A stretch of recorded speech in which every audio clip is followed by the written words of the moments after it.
Фермадагы гигиена. Гигиена же тазалык маселесин сүт чарбачылыгынын күрөө тамыры деп айтсак болот. Дегенибиз, бул тармактын жетишкендиги да, кемчилик жана мүшкүлдөрү да так ушул маселеге байланыштуу.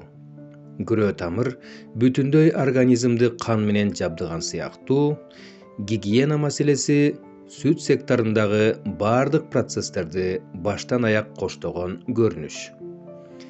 Бир эле участокта гигиенанын сакталбашы бүтүндөй системанын ишине доо кетирет. Фермадагы саан процессин канчалык таза уюштургандыгыңыз сиздин чарбаңызды же өнүктүрөт, же аксатат. Себеби, талаптагыдай уюштурулган иш сиз өндүргөн сүттүн сапаттуулугун камсыздоо менен кардарларыңыздын ишеничин бекемдейт. Ал эми таза шартта багылган малда оору, ылаң болбойт. Ал түгүл жакшы шартта иштегендиктен жумушчуларыңыздын, өзүңүздүн ден соолугуңузга коркунуч болбойт. Андыктан фермада гигиенанын сакталышы жагымдуу гана эмес, пайдалуу дагы. Адатта уйду саап алуунун эки ыкмасын билебиз. Кол менен жана техника менен. Кол менен саап алуу талапка жооп бербегендиктен жана келечексиз болгондуктан бул темага кайрылбайбыз. Саандын гигиенасын айтуудан мурун ага негиз боло турган түшүнүк фермадагы гигиена тууралуу айта кетели. Фермадагы гигиена.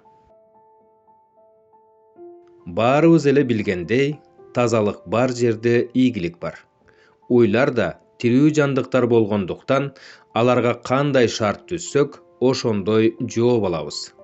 Андыктан тазалык өзү келбей турган, ал тынымсыз эмгек менен жарала турган натыйжа экендигин эске алып, фермадагы тазалык үчүн болгон күрөштүн маанилүү учурларын атай кетели. Мал азыктанган жем, чөп, суунун таза болушун тыкыр көзөмөлдөңүз. Айталык, силостун булганышы түбүт цементтелбей, топуракка жасалгандыктан же начар целлофан колдонулгандыктан айрылып кеткендиктен болушу мүмкүн. И вы можете себе задать вопрос, где я неправильно делаю? И на этой почве уже можете разрабатывать методику, как ее правильно тогда сделать. Bunun барды сүттүн сапатына таасир берет. Же малга кир суу берүүдөн кутулуунун жолу заманбап суу ичүүчү ноолорду орнотуу. Ал эми чөптү ачык жайда сактоо анда көк чириндинин өсүшүн шарттайт. Айтор фермадагы малга гана эмес, ал азыктануучу тоюттар үчүн түзүлгөн шарттар гигиенанын эң башкы көрсөткүчү. Албетте, чарбада бул маселелерди чечүүгө акча каражаты сарпталат. Бирок, бул каражаттар чыгым эмес. Ал сиз фермага салган инвестиция экенин эске туюңуз. Анын пайдасы сизге малыңыздын ден соолугу, сүттүн сапаты жана өзүңүздүн бош убакыт болуп кайра кайтып келет. Гигиена еще плюс для чего? Не для того, чтобы по типа там басканга турганга таза болсун, а просто уйлардын тоютуна, жыт пыт болбошуна, өзүңөрдүн уже автоматически ушундай алгандан кийин өзүңөр гигиенаны тазалыкты сактап калат экенсиңер. Хочешь, не хочешь, когда ты это делаешь. Видите, сколько чему способствует, да? И основное это то, что кормовая база у вас будет чистая, и плюс будет работа легче, таза. Уйдун баскан турганы, эс алган, тамактанган жерлери тезектен тазаланып турушу шарт. Эскиден келаткан чогула берсин, жылына бир же эки жолу көң кылып чаап алам деген түшүнүк ишти өлтүрөт. Азыр көптөгөн прогрессивдүү ой жүгүрткөн фермерлер трактор, мини-погрузчик же скреперлердин жардамы менен кыкты токтоосуз тазалоо ритмине өтүшкөн. Бул ыкма машакаттуу көрүнгөн менен натыйжада сүттүн сапатына жана баасына, малдын ден соолугуна, фермердин капчыгына оң натыйжа берет.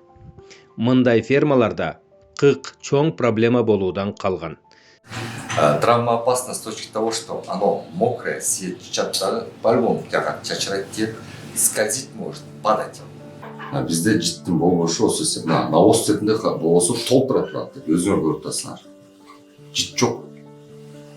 Bunun себептеринен бирөөсү дагы ачык асмандын алдында болуш. Ошон үчүн эки вариант, или стабильно берик швабра менен алып турат скреперлер, или мынантип тазалап открытый тип кылып жайында кичине жеңилирээк 2-3 күндө бир тазалап кыласың, кышында күндө или 2 күндө бир тазалап кыласың астыларын. Болгон ошол. Бирок тазалыктын көп жагы бар. Таза болсо бул сүткө влияет. Сүттөн мурун баштайлы биринчи турган баскан айткандай жумушка ыңгайлуу. Экинчиден тоют өтө маанилүү. Көбүбүз тоютка маани бербейбиз. Мисалычы таштай беребиз, тууралуу уй жей берет депчи. Мисалы биздин практикада жана айттым го, букалар нулевой расход менен чоңойт депчи. Кыш мезгилинде сила синаж башталганда биз бара толтуруп атпайбыз, постоянно набура таштайбыз да. Кечинде күндө бир маал, акыркы тоют уже берерин алдында, это кечки маал. Бир шпыраттагы өзү экиле маал берет. Келип туруп бир тазалайт, жүктөйт, бука алып барып төгүп берет. Букалар жейбейт. Чему это способствует? Способствует тому, что уйларга силер постоянно свежий берип турасыңар. Таза берип турасыңар. Тазаны жеп, тазаны жесе ден соолукка таасир берет. Сүт ошончолук көп чыгат. Бунун баары цепная реакция. Тут все, что делается, это все цепная реакция, по большому счету. А букалар ошол менен жеп, и у вас в результате нулевой отход. Бизде чындап айтканда нулевой отход. По кормовой базе. Ырытпайбыз. Чөптүчү. Фермадагы техника, куралдардын ар бири өз ордунда болуусуна көнүңүз. Чубалып, иретсиз жаткан каражаттар убактыңызды гана уурдабастан, малдын саламаттыгына жана капчыгыңызга да кооптуу. Бузулган, сынган же үзүлгөн жерлерди ошол замат оңдоону адат кылып алыңыз. Фермага кире бериште адамдар жана мал үчүн ылайыкталган дез өткөл, дез барьердин болушу шарт. Бассейнче жасоого болбогон учурда жок дегенде хлорго чыланган килемче таштап коюу талапка ылайык. Ал эми жумушчулар же кирип чыккан адамдар үчүн атайын кийимдерди кармаганыңыз талапка ылайыктуу. Көбүбүз бул эрежеге мыйыгыбыздан күлүп мамиле кылабыз. Бул шартты карманбастан иштей беребиз дагы, малыбыз эч жака чыкпастан туруп эле аба аркылуу жугуучу оорулар менен ылаңдап калганына таң калып коебуз. Бир эле мисал.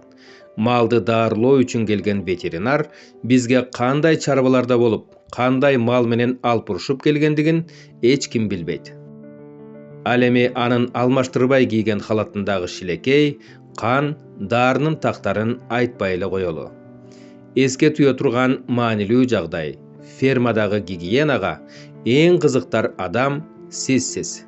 Андыктан башкалардан аны талап кылуудан эч уялбаңыз.